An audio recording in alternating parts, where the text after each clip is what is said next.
Greetings to all you marketing people out there. This is Mike Doyle, and welcome to the Drive80.com Unnamed Podcast, where the point of the show is to answer the question, how do you market your video or videos?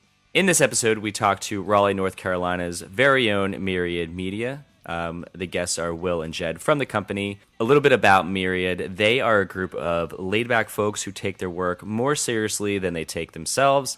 They are an integrated production company that does creative production and post, making a difference through exceptional work, artistic exploration, and social good. They create with intention, seek new experiences, and seize opportunities to expand their knowledge. I met Will and Jed because I heard that Myriad was a badass video production company / media company in Raleigh. So I reached out and was like, hey guys, I got this podcast. We just talk, solely about what to do with video to market. And they were like, oh, hell yeah, we want to get on this.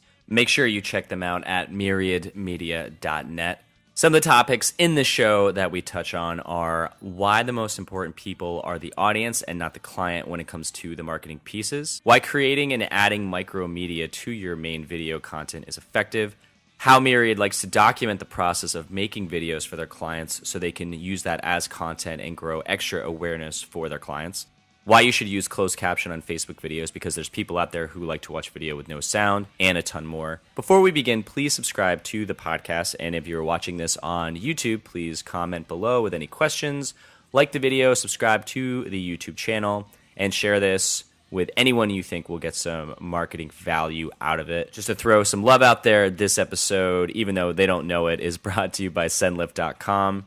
I just basically love Nick Barry, who owns the company, and he's not paying me to say this. I just support him, and I think it's a great company idea. What Sendlift does is they take the hassle out of writing handwritten cards for your clients or basically leads, and they do it for you. So you go to Sendlift.com, you log in, you upload a spreadsheet, and voila, handwritten cards will be sent to prospects and clients. So check it out, Sendlift.com. I think it's brilliant. Again, love Nick Barry, so yeah, great. All right, so here we go. Let's jump in. Will and Jed, thank you for being on the show. Can you kind of elaborate a little bit more about maybe what I missed there? Yeah, I think that that descriptor's fairly accurate, but it Myriad, one of the things that's in the DNA here is we're constantly changing. So even though that is in a range of accurate, the descriptor you put out there that's in some of our publications, we're constantly iterating, and that might even appear a little bit out of date. One thing that we're trying to do is make sure that we have a very holistic understanding of how and why video is going to be effective, so that once you, as you noted, once you have your video in hand, when it gets out there into the real world, what are the things that the best, most up-to-date strategic companies are doing to draw interest. So that would be, I think, something I would say about where Myriad is relative to what you said there. Jed, what would you add to that? Well, I would first add that Will is the president of the company. Oh, thank you. So he's the one that calls all the shots here, and I am a media strategist here at Myriad, and I'll talk a little bit more about my role later. But I think that Will makes a good point that we're constantly evolving, and at the core of what we do is video. And we consider ourselves, as Will was saying, we're constantly evolving, a video agency, and that we want to be the core resource for, brands and other like ad agencies to come to us to help really think about video and how we can take their video and, take their ideas, do some creative production, but then eventually work on the engagement aspect and how to share their videos online, because digital is such a hot market right now, and a lot of ad dollars are moving from broadcast to digital on social media, on web, on Google, on YouTube, Instagram, all of these different social media platforms. So we have been changing over the past few years, and despite our changes, to reiterate, video is at the core of what we want to do. And so I think that what we're working to figure out is how we can work with brands, as you mentioned earlier, Mike, to kind of take their videos and get the most bang for their buck and get the most eyes in front of their brand videos, so that we were able to tell their stories. Because while we believe that we are of the agency ilk at the moment, I think something Will was talking a lot about, our DNA. Our DNA also involves storytelling, and so I think that the iterations of storytelling, iterations of how video moves from different platforms, I think is something that is very kind of important to us. So that's kind of where we are right now from a kind of high level. Yeah, I think Will said it really well, and that's kind of what we're up to right now. Give me some examples. Like, talk about the goal. Like, how do you go about when you sit down with the client and they say, we want a video? And you go, okay, well, let's kind of break down what you're looking to do here. And within that starts laying out the road of, okay, well, that sounds like we should use that in just Facebook, or we should just plow, the budget on YouTube ads and things like that. So, like, how do you go about finding that out in the beginning? Part of the new rebranding of Myriad is we have kind of developed the idea that we create video ecosystems. So Will talked a lot about the idea of a holistic approach. And so starting, in many cases, that starts right at the beginning. And so we come to a client and we say, okay, let's sit down and really figure out your goals and your objectives for this video. So and those goals can be qualitative and they can be quantitative. And what I mean by that is, like Will was mentioning, empathy, storytelling, to tell people like what they want to get out of something. So it's informational. So all of that is kind of a qualitative. And then quantitative, do they want to reach a certain type of people? Do they want to reach a certain audience? And so through that, what we call knowledge is the account planning phase. And so we look at what they want to do with their videos from a qualitative perspective and a quantitative. So if they have money that they can use on these channels to broadcast to those, do they want a certain amount of hits? Do they want a number of comments and engagement? So we look at it from both perspectives in the beginning of that knowledge phase. And so we get to know the brand, we get to know the type of audience they want to reach for this video, because not only is it different for every brand, the type of audience, but even within a brand, the audience that they want to reach for video A is different than video B, different C, because not only it changes over time. After we have that video itself in hand, we have all the edits from the client, then it moves on. So that middle phase is creative, and we move on to the idea of engagement. So in the engagement period, our desire is to then go back to the first phase of knowledge and connect back what we kind of saw in the creative brief of who their audience is, what platforms they are targeting. And then in the engagement period, then we not only are we looking to engage with people online, but we engage with the client again and say, okay, here's the video, here's the final product, here's how long it is, here's kind of what it looks like. Now let's talk about what platforms, and we may have talked about that some in the beginning, but we get deeper into what platforms they want to succeed on. So in some cases, they may already be active on those social media platforms, something like Facebook or Instagram or Twitter. And in some cases, they may be using a video to kick off their brand awareness on a certain platform. So they don't have an experience, like they're doing a Kickstarter account or something like that, and the video itself is something that they're hoping to kickstart their social media presence. And in other cases, they do have a social media presence, but they want to use this as an ad on a platform like YouTube, which you don't necessarily need a presence. You can then buy certain search terms or demographics to then kind of broadcast this as an ad to those people. So it's more of a brand awareness than it is actually to grow their accounts. And so it kind of depends on, back to the original idea of, do they want qualitative goals or quantitative, and do they want number of views? Do they want it to be on what platform? So what platforms are they privy to, the type of advertising? So if it's like LGBT rights or if it's IBM, those are kind of two different kind of perspectives. And relative to that, what platform is best for them. So it's kind of a conversation, I would say. Mm-hmm. It's a conversation for several different factors. And we've done different perspectives relative to the client itself and the video and the content on the video. Yeah, I just want to underline one point that Jed made there, because I think it's the thread that's sewn throughout the three phases that he notes. So knowledge, creation, and engagement are so important to that holistic equation at Myriad for doing effective video. When you're talking about that early phase of knowledge gathering and talking to the client about what they want to do and what messages do they want to send, and do you want qualitative results or quantitative results, the most important people in that conversation are the audience. The people you're trying to learn from are not your clients.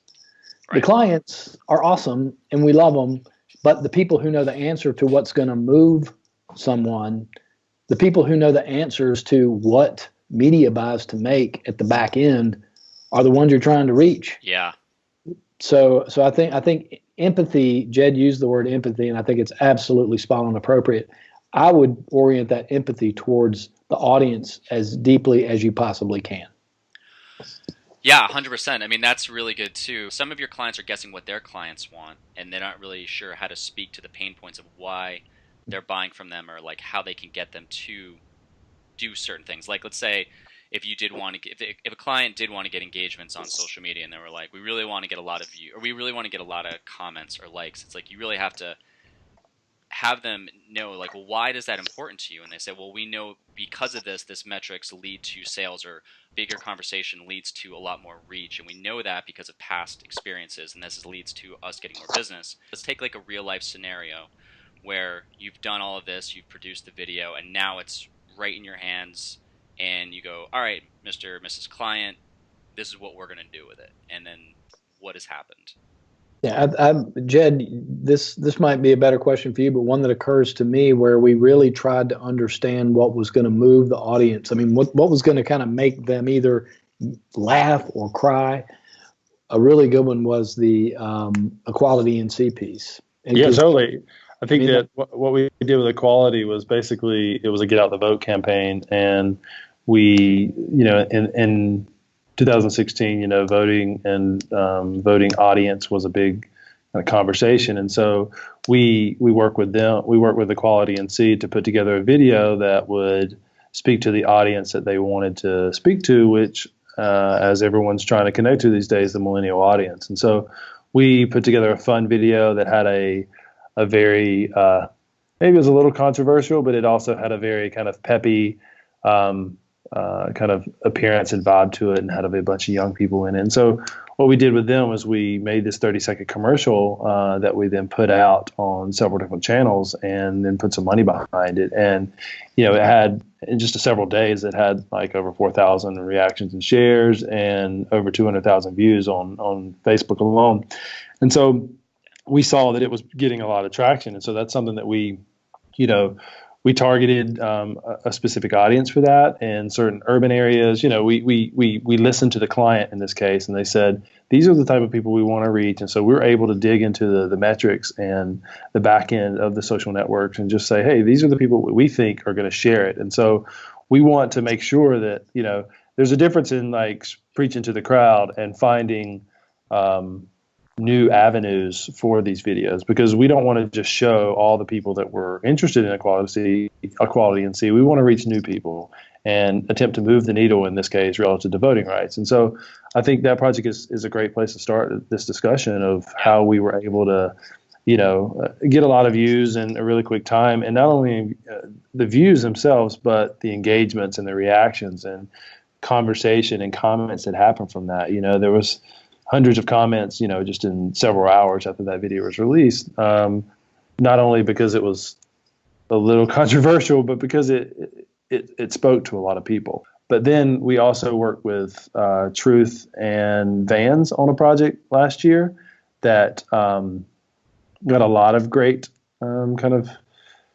engagement online. Basically what we did with them is, it was kind of a slightly experiential project, but we were able to work with the client and the agency, the ad agency in this case, to help them craft new types of stories. So we jumped in as like a video production company, but we were able to tell them, hey, this is the type of video you want. What about if we change it to one video and this many Vine videos, so we're able to put it on different platforms? So let's talk about And that. so, Let's like break that down a little bit because I think like people really love because that to me is the trigger of like, oh man, like I didn't even think about Vine. I mean, when Vine was still going strong. I mean, now you have Instagram, but that's a great idea. So kind of dig into that a little bit more. Like I think I would love to hear about that.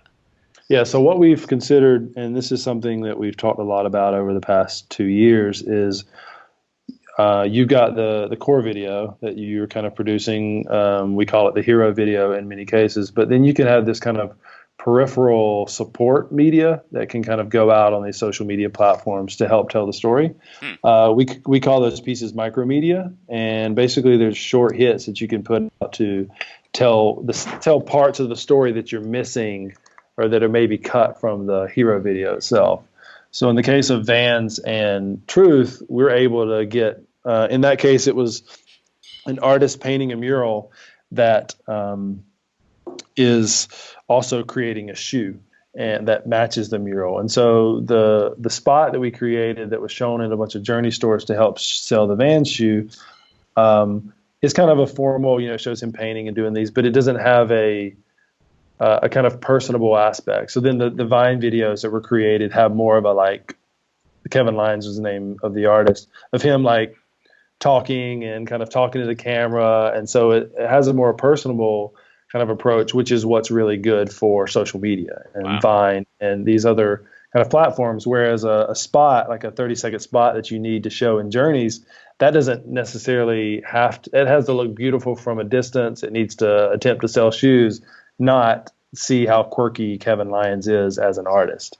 And so we've worked on several projects relative to murals and voting that have had, and several other we're working on now, that are basically there's a hero video that tells one aspect of the story, but with the micromedia, we attempt to go deeper so that clients are able to not only tell other aspects of the story, but have pieces of content that they're able to share over time that continue the campaign that they started with the hero video. What we think a lot about is how do you release those videos? So do you release the micromedia first, that it then leads up to the drop of this big hero video? Or do you release the hero video first? And again, that goes back to these qualitative and quantitative questions that we ask the client in the beginning, and we can kind of figure those out along the way. So it's a kind of a back and forth. We don't have one solution because it's relative to each campaign and each product and what the client wants. So they may want to introduce it with a big video and then over time remind people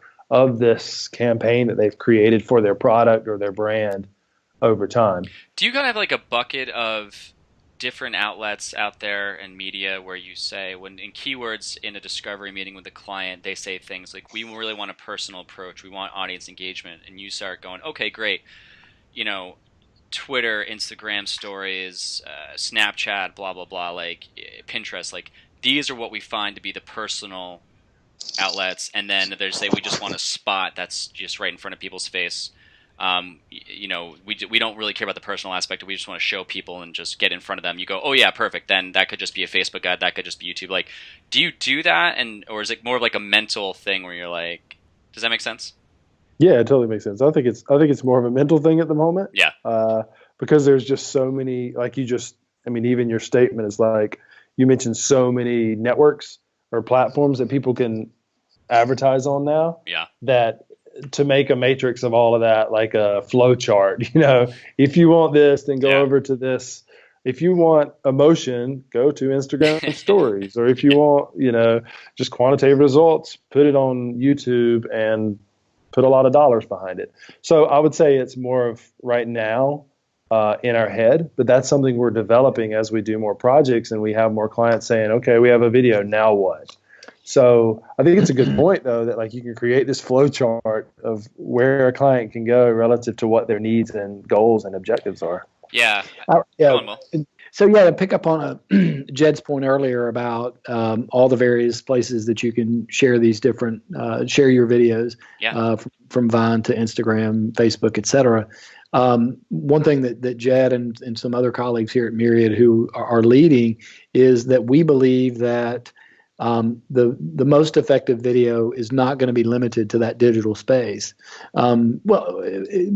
Not necessarily. That's a bit of maybe perhaps a too big a strong word, but that in many ways we can complement and increase the visibility, usage, enthusiasm, viral nature of a video by adding in a real world experiential experience for the video. So to couple it with a more organic activity could lift the visibility of it. And Jed's got, the Vote Raleigh thing was probably a great example of that. You may have others, Jed, you can speak to.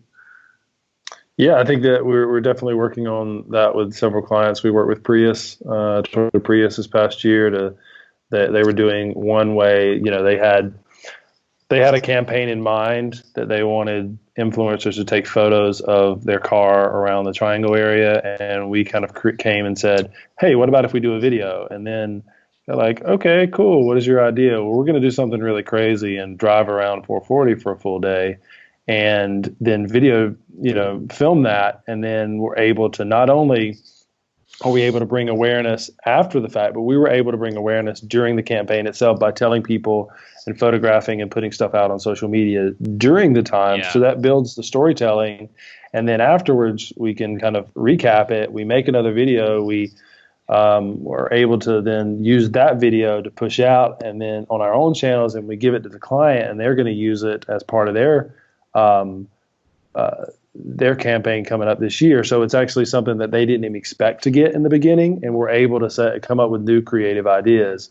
I have a meeting after this to come up with some new ideas for, a vodka brand that they want to do things, and they're interested just as much in the experiential aspect as they are the video. But then we know that video is a great way to document these experiential marketing campaigns. And so we've been able to talk several clients into doing these experiential and partnering with us to do the video, from murals with Google Fiber and Vans and some of the others to stuff that this vodka brand wants to do, in cities at festivals. And then other people that are bringing in artists and doing other fun things from a brand perspective. And we can work with them to bring awareness to their brand through real world kind of physical, as well as these digital aspects such as the video, and then we're able to push it out. So the campaign itself and the amount of brand awareness they get out of these campaigns or these kind of experiential / digital projects are I think even more so, because it gives the brands life in a different way than just your standard video does. It says, oh, not only did they didn't go behind a set and kind of create this, I wouldn't say it, but like this produced reality, that they actually did something very authentic, and they're in the real world. They're getting emotions and reactions to people in an engagement way, and which goes back to the term we keep using, which is empathy and storytelling. So I think that that's something we're able to kind of add as a service that we don't see many people in the Southeast really kind of adding. Real quick, out of like YouTube or Facebook, what would you say you personally are more knowledgeable about? We've done more on Facebook, I would say, and Twitter and Instagram than we have on YouTube. But YouTube is it's an old platform that we're trying to revive through a new series we're about to release in the next few weeks, that we think it's an amazing platform for this type of series. So back to your original question, what is it? It's relative to whatever you want and the client and the project is. So I would say Facebook is the one we concentrate on the most, because that's the biggest behemoth, out there in the social media world. And because that is able to expand the brand's like following. Whereas YouTube, you have to have a channel that you subscribe to, and video is this singular piece of media and content that's there. So I'd say YouTube and Facebook are probably where we're going to be concentrating a lot more on this year. Would you be able to before we go, would you be able to give one quick tip if you are in Facebook doing an ad?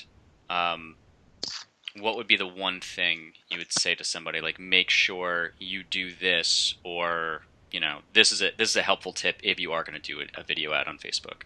I mean, if it's a video that has dialogue in it, I'd say making sure you have an SRT kind of, closed caption file, so that someone who scrolls through and doesn't see it and wants to watch it, in a quiet location can read and experience the video without having to turn the sound on and bother someone around them. So they're able to still read the dialogue. So that's a really nerdy kind of techie. That's exactly what I wanted. That's a great SRT great files. tip. SRT closed captioning files are really important, especially when Facebook in many cases keeps the sound off by default. Yeah, you don't know how many people are in the bathroom when they're watching video. Exactly. Yeah, guys, real quick, is there anything you'd like to plug before we end this? Yeah, I think the big thing that I would say is that, Myriad is going to continue to produce content that is relative to thought leadership in the space of producing excellent video. Jed and Ricardo Roberts, who's a partner here at Myriad and a marketing director, have been working really hard to develop a presentation and some background information that will establish our expectations and thought leadership around what really makes video effective from an end-to-end proposition. Again, thinking from this knowledge creation and engagement perspective. So I would say that folks should be on the lookout for lots of material and thought on that very subject. Awesome. Just one kind of parting shot that I would say also about one thing we didn't even talk about is the notion of using analytics to make the video experience better in real time. I think that's huge. We didn't go into it, but once again, that's just another clear connection to the concept of empathy when you are producing. Is if your audience isn't watching something or they're clicking out at 7 seconds, you got to do something about that. Yeah. And that's just paying attention to what the audience needs. Yeah. I mean, if you guys ever want to come back on again, I'd love to just even focus on that, Yeah, I think that's its own little conversation. But yeah, I think one parting point, that I'd love to make is kind of bouncing off what Will's saying is that, a lot of money's been spent on broadcast videos over the past, several decades. And the biggest spot is the Super Bowl, right? And, brands pay millions of dollars to get out there in front of everyone who's watching the Super Bowl. And I think that it's new for brands to pay on social media, but that is the new platform by which people are watching videos. And so through these analytics and stuff, you can really kind of target people to get exactly who you want to watch your ad, and not just anyone at home who's going to pick up and go, get some more popcorn while they're watching your ads, or mute the TV. And they can do all that on social media, but the second part of that is I think a lot of brands are not realizing that they need to spend money, and therefore they're not, and therefore their videos don't go anywhere. And so I equate it to the idea that you're welcome to put a video on, local television or PBS, but you're not going to get that many views. It's much cheaper to do that, but if you want people to really view your videos, you have to pay for the Super Bowl, or you have to pay for the Grammys, or you have to pay for these situations that people are going to talk about your videos. It is exactly the same way on social media. You put millions of dollars into, an ad spend on social media, millions and millions of people are going to watch your ad, and they're going to be talking about them. So I'd say finding ways that we can continue to convince clients that we can spend this money that they were previously spending on broadcast on social media platforms, where we can really target who they want to see their audience, who their audience really is, and not just whoever's sitting on their couch. All right, that is the show, and I hope you enjoyed it. If you said, yes, Mike, I certainly did, then please message any of your marketing friends and tell them what cool tips you learned that could possibly benefit their lives and make them want to listen to this podcast. Also, check out drive80.com if you are struggling to explain what your company does. We accomplish this in a minute or so with animation. If you have any questions, please send me an email at mike@drive80.com. I'd love to hear some feedback. Tell me what you like. Tell me the things I could fix to really just make these episodes better, really give you guys a lot of value, because again, that is the point. I really want to be very focused on this. So you're listening to it, every time you hear it, there's something new, and it really, you could take an action with it right there and grow your business or grow your clients' businesses, which will then help you grow your business because they'll want to pay you more. Again, Mike Doyle, drive80.com. Go in peace.